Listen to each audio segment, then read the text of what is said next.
Welcome to another episode of Ship Award, my review of the Grand Budapest Hotel. The Grand Budapest Hotel is directed by Wes Anderson. It stars Ray Fiennes, Tony Revolori, and a bunch of other very talented actors and actresses. The list is absolutely endless.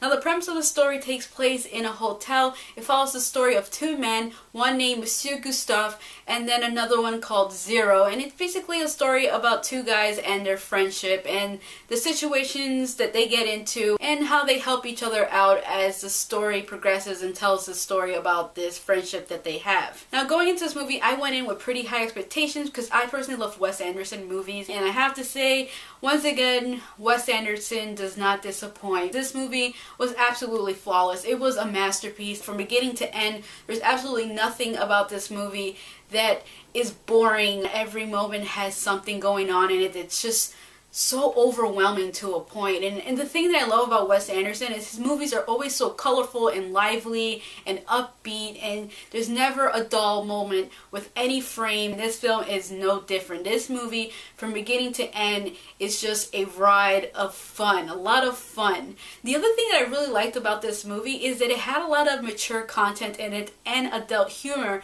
but it's funny because you watch the movie and it seems kind of childish in a way, at least because of its colorful and its playfulness, but the humor and some of the content is so adult-like, and it's just such a great mixture of colorfulness and liveliness and yet having that adult humor that it just worked great in this film. This movie is so rich. It has so many layers when it comes to the characters, when it comes to the dialogue, when it comes to just this overall scenery of the sets and the costume and just the overall ambiance of the film is so overwhelming that I feel like you come out of the theater in shock with what you just witnessed, and I feel like you won't really grasp the movie completely with just one watch. I feel like this is one of those movies that you need to rewatch several times to really appreciate it as a film and as an overall just work of art. Ray Fiennes and Tony Revolori did a wonderful job in their roles. Everybody did a wonderful job. But with that said, I need to mention one actor who absolutely